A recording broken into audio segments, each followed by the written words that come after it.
বাক্য দেখো, এখানে আদি পুস্তকের বাক্য কি বলছে আমি দেখো। আর আদি পুস্তক আর 22-এ 1, 2, 9, 10, 11, 12 এখানে বাইবেল কি বলছে আমি একটু দেখবো। আদি পুস্তক এই সকল ঘটনার পরে ঈশ্বর আব্রাহামের পরীক্ষা করিলেন। তিনি তাহাকে কহিলেন, হে আব্রাহাম। তিনি উত্তর করিলেন, দেখুন এই আমি। তখন তিনি কহিলেন, তুমি আপন পুত্রকে, তোমার অদ্বিতীয় পুত্রকে, যাহাকে তুমি ভালোবাসো, সেই ইসহাককে লইয়া মরিয়া দেশে যাও, এবং তথাকার যে এক পর্বতের কথা আমি তোমাকে বলিব, তাহার উপরে তাহাকে হোমার্থে বলিদান করো। আমেন।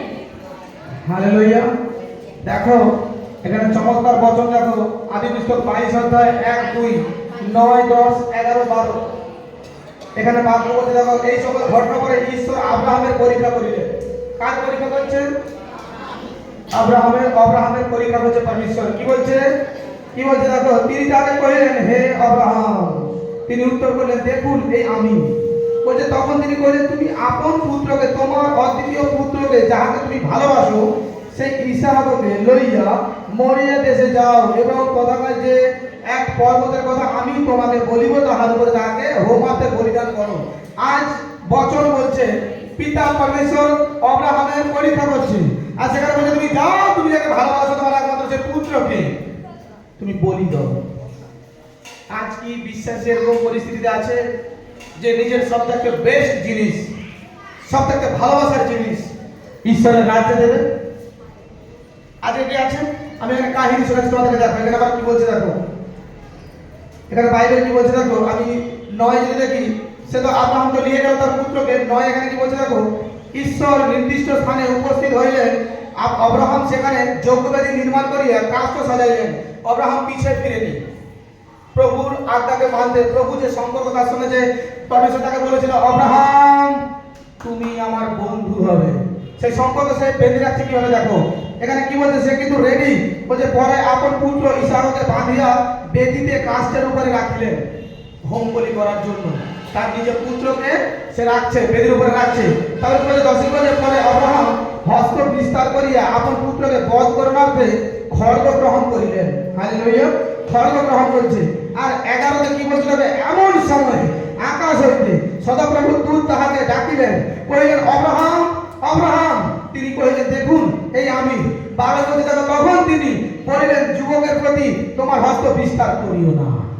হালেলুয়া। আব্রাহাম পুরো রেডি তার পুত্রকে বলিদান করার জন্য। কেন না, পরমেশ্বর যা বলেছেন তুমি দাও, সে পিছনে যায়নি। সে সমস্ত কিছু কাজ নিয়ে, সমস্ত কিছু রেডি করে নিয়ে গেছে এবং বলি করার জন্য তৈরি। কিন্তু পবিত্র আত্মা তাকে বারণ করে দিয়েছে, তুমি বন্ধ করো, এটা তোমার করা। হালেলুয়া। আর তারপর দেখো বলছে, কেননা এখন আমি বুঝিলাম তুমি ঈশ্বরকে ভয় করো, আমাকে আপনার অদ্বিতীয় পুত্র দিতেও অসম্মত হও নাই। আজ তার সম্পর্কের কথাকে দেখো। আজ পরমেশ্বর তাকে যে প্রেম দিয়েছে সেটাকে দেখো। আজ প্রভু তাকে যে ভালোবাসা দিয়েছে। আজ কেন আব্রাহাম, আজ জাতির পিতা, আজ কেন আব্রাহামকে বললো, আব্রাহাম আকাশের নক্ষত্র তারা যতজন দেখছো, তুমি যতক্ষণ যদি গুনতে পারো, দেখো বালির সংখ্যানে আমি তোমার সন্তান করবো। কেন? আজ তার জীবনের টেস্ট বানিয়ে দেখো তুমি। আজকের বিশ্বাসী কি পারে পরমেশ্বরের জন্য সব কিছু দিতে? আজকের বিশ্বাসী কি পারে পরমেশ্বরের আগে আসতে? না, পারে না। পরীক্ষার সময় আসলে তাদের অনেক প্রবলেম, অনেক বিশ্বাস দেবে। পরীক্ষার সময় আসলে আমার ঈশ্বরকেই ছেড়ে দেয়। আব্রাহাম সেটা করেনি। একটাই তার পুত্র, এত বছর বয়সে, বৃদ্ধা বছর বয়সে তাকে দিয়েছে পরমেশ্বর। 90 থেকে 100 বছর বয়স, তখন তার পুত্র সন্তান হলো। প্রভু আবার আশীর্বাদ করে, পরমেশ্বরের আত্মা ভবিষ্যৎবাণী করে তাকে পুত্র সন্তান দিলেন। তারপরও পরমেশ্বর বলছে, তোমার ওই সন্তানকেই তুমি চলো বলি, আমি ওই সন্তানের বলি দেব। কিন্তু পরমেশ্বর তার পরীক্ষা নিচ্ছিল, প্রভু তার মনকে দেখছিল যে এই সন্তান আমার জন্য কতটা তৈরি আছে আমি দেখবো। কারণ এই সন্তান তো অঙ্গীকার করেছে, পিতা তুমি যা বলবে আমি তৈরি তোমার জন্য। আজ কি প্রকৃত এই সন্তান তৈরি আছে আমার জন্য? আজ বাইবেলের বচন উঠে আসতেছে, আজ যারা শুনতেছ, আজ কি তোমরা তৈরি আছো পরমেশ্বরের জন্য? আজ কি পরীক্ষার সময় তোমরা পরমেশ্বরকে সন্দেহ করবে নাকি পরমেশ্বরের দিকে পাকে বাড়িয়ে দেবে? আজ বিশ্বাসীর মুখ থেকে আওয়াজ আসবে, না আমি পরীক্ষা সহ্য করতে পারবো না। আর যে কেউ পরীক্ষা সহ্য করছে তার জীবনে পরমেশ্বর বন্ধনকে ভেঙে দিয়েছে, তার জীবনে পরমেশ্বর ব্লেসিংকে দিয়ে দিয়েছে। আমার পরমেশ্বর এতটা নিষ্ঠুর নয় যে তোমার কাছ থেকে কিছু কেড়ে নেবে। এটুকু ভরসা তো করো, এটুকু বিশ্বাস তো আমার পরমেশ্বরে রাখো। আমার পরমেশ্বরের কোনো চায় না, পরমেশ্বর পরীক্ষা করতে চায়, পরমেশ্বর দেখতে চায় যার উপর আমার রাজ্যকে আমি স্থাপন করবো সেই ব্যক্তি কতটা জাঁকজমক আছে, সেই ব্যক্তি কতটা প্রস্তুত নিয়েছে, সেই ব্যক্তি জীবনে চলার জন্য কতটা সিদ্ধান্ত নিয়েছে। আমি যে এই সরকারকে এটা দেবো এগিয়ে পাওয়ার যোগ্য। আজ পরমেশ্বর যে তোমাকে অভিষেক করবে সেটা কি পাওয়ার যোগ্য? তা তো পরমেশ্বর তোমাকে আগে বিশ্লেষণ করে দেখবে। প্রভু দেখবে বিশ্লেষণ করে এই সন্তান কতটা উপকারিতা আছে, কতটার মধ্যে যোগ্য আছে, কতটাই পারবে, এর মধ্যে স্টেমিনার কত আছে। দেখো পরমেশ্বর তোমাকে কোনো কিছু দেওয়ার আগে প্রভু পরমেশ্বর তোমাকে আগে পরীক্ষা করবে, আগে টেস্ট নেবে। আর সেই টেস্টে তুমি যদি জিতে যাও, মনে রাখো পরমেশ্বর তোমাকে উচ্চায় সেই রাজ্যে তোমাকে নিয়ে যাবে, উচ্চা পর্বতে তোমাকে নিয়ে যাবে যেখানে তোমার কাছে কেউ পৌঁছতে পারবে না। আরে আজ তো তোমাকে অনেক মানুষ নিন্দা করতে পারে, আজ তো অনেক মানুষ তোমাকে পিছনে ঠেলতে পারে, আজ তো তোমাকে মানুষ উপহাস করতে পারে, কিন্তু পরমেশ্বর যখন তোমাকে উচ্চায় তুলবে, পরমেশ্বর যখন তোমাকে আগে উঠাবে, তখন কোনো ক্ষমতা কোনো শক্তি নেই যে তোমাকে নিচে দেখায়। হালেলুয়া। আজ যেমন আব্রাহামের সঙ্গে হয়েছে, হতে পারে তোমার সঙ্গে, কিন্তু তুমি সচেতন হও, তুমি পরমেশ্বরের জন্য তৈরি হও। আবার পরমেশ্বরের বিধানে সঠিক ভরসা করো, সঠিক জ্ঞান করো, বাইবেলকে সঠিক রীতিতে পড়ো, সঠিকভাবে জানার চেষ্টা করো কি আমার পরমেশ্বর কেমন। আরে আজ আমরা মনুষ্য হয়ে যতজনের কাছে স্মার্টফোন আছে প্রত্যেকটা দেখো পাসওয়ার্ড দিয়ে রেখে দিয়েছে। হালেলুয়া। কোনো একটা অ্যাপের মধ্যে যেতে গেলে তাকে পাসওয়ার্ড আগে ঠিক হয়, হ্যাঁ কি বলো? আর আমাদের সরকারের যে আমাদের কোনো পাসওয়ার্ড থাকবে না, এমনি এমনি থাকবে। আজ আমরা এত খারাপ এত মন্দ করে চলতেছি, তারপরেও আমাদের মধ্যে যখন এখনো সতর্কতা, আমরা পরমেশ্বর তিনি অতি পবিত্র, অতি পবিত্র, তিনি কি আমাদের সতর্কতা দেবেন না? আমরা কি তৈরি? কত তৈরি আছে? শুধু মুখে হ্যাঁ বললে হয় না। আমি টপিক দিয়েছি কি অঙ্গীকার ঠিক রাখো। পরমেশ্বরের সঙ্গে সম্পর্ক কতজন ঠিক রাখতে পারে, কতজন তার জীবনে সবথেকে বেস্ট জিনিস এসে দিতে পারে। আজ তোমরা একবার চিন্তা করে দেখো, নিজের একমাত্র সন্তানকে সে নিজের পিছু পা হয়নি। পরমেশ্বর তাকে বলে, তাকে পরমেশ্বর যখন এনেছিল, এক জায়গা থেকে যখন এনেছিল, তাকে বলছে তুমি আমার বন্ধু। আর যখনই আব্রাহাম ডাকতেন, পরমেশ্বর তাকে স্বর্গ থেকে ডাকতেন, আর আব্রাহাম সাড়া দিতেন, এই যে প্রভু আমি এখানে। হালেলুয়া।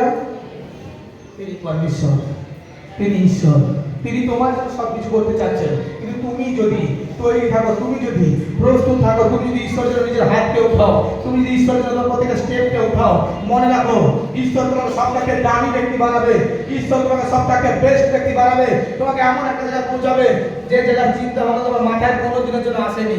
হালেলুয়া। যে জায়গার চিন্তা তুমি কোনো দিনের জন্য করোইনি যে আমি এই জায়গাতে যাব, কিন্তু পরমেশ্বর তোমাকে সেই জায়গাতে নিয়ে যাওয়ার জন্য তৈরি আছে। কিন্তু তার আগে আমি তোমাদের সত্য বলছি, সেই জায়গায় যাওয়ার জন্য তোমার কি যোগ্যতা আছে, তোমার কি যোগ্য আছে? আজ পরমেশ্বর, আমি তোমাদের যেটা বলছি ছোট করছি না, কিন্তু আমি তোমাদেরকে সেই জায়গায় পৌঁছানোর জন্য এই সাজেশন দিচ্ছি। তোমরা পরীক্ষার সময় কেউ না দূর মরা হয়ে যাও, কেউ না পরমেশ্বরের কাছ থেকে সরে যাও কি আমি কেন আমি এটা করতে যাব। আরে পরমেশ্বরের কাছে কোনো কিছু অভাব নেই, ও তোমার কোনো কিছু জিনিসের পরমেশ্বরের প্রয়োজন নেই, কিন্তু পরমেশ্বর তোমাকে এই পরমেশ্বর জাজমেন্ট করতে চায়। এই সরকারকে মুখে অঙ্গীকার করেছে, এ কি সঠিকভাবে আমার সঙ্গে চলতে পারবে, এ কি সঠিকভাবে আমার সঙ্গে পায়ে পায়ে চলবে, আমি একে যা বলবো এ কি সেটা করবে। আরে প্রত্যেকের সঙ্গে প্রার্থনা করতে বলে পিতা আমাকে অভিষেক দাও, আমাকে অভিষেক দাও, হ্যাঁ কি বলা? কতজন অভিষেক চায়? প্রার্থনা করছে, হাত ওঠা। অভিষেক জিনিসটাই কি? আমি নিয়ে কি করবো? হালেলুয়া। অভিষেক জিনিসটাই কি? আমি কি করবো? কি চাইতেছি? অভিষেক দাও, অভিষেক দাও, ব্লেসিং দাও। তোমরা চাও দিন প্রতিদিন তোমরা চাইতে থাকবে তোমাদের প্রভু আরো অভিষেক দেবে, কিন্তু তার আগে তো জেনে যাও আমি কি চাচ্ছি। আমি প্রার্থনা বসে খুব দুঃখ খুব কষ্ট হয়েছে, পরমেশ্বর কাছে আত্মনিবেদন করে বলছি পিতা পরমেশ্বর মনে রাখো কথাগুলোকে। তোমরা সেটা প্রার্থনা বসে অঙ্গীকার করো বা এমনি অঙ্গীকার করো, মনে রাখো পবিত্র আত্মা শুন দিচ্ছে। তোমরা পরমেশ্বর বলছো, পিতা পরমেশ্বর প্রভু যিশু নামে আমি তোমার জন্য সব কিছু করব, তুমি যা বলবে আমি তা করবো। পিতা আমার জীবনে এই প্রবলেমকে তুমি সলভ করে দাও। হালেলুয়া। পরমেশ্বর সলভ করে দিল। এবার সময় এসেছে, তুমি পিতাকে যা চেয়েছিলে পিতা করে দিয়েছি, এবার সময় এসেছে তোমাকে সে পরীক্ষা পূরণ করা। তখন তুমি কি করছো? কে পরমেশ্বর, কে পরমেশ্বর, কাজ তো হয়ে গেছে, চার্জে যাবো না, ডাকবোই না। সমস্যা এই জায়গায় দাঁড়িয়ে যায়। তার প্রথম দশা থেকে শেষ দশা অনেক গভীরতা পৌঁছে যায়, অনেক মন্দতায় পৌঁছে যায়। পরীক্ষা দেওয়ার সময় যখন তার জীবনের সঠিক টাইম আসে, পরমেশ্বর যখন চাকরি করতে চায়, পরমেশ্বর তোমার জীবনে সাক্ষী খুলেছে কেন? তুমি পরমেশ্বরের মহিমাকে করো। পরমেশ্বর তোমার জীবনে সাক্ষী খুলেছে ঈশ্বরের রাজ্যের জন্য তুমি জয়ধ্বনি করো।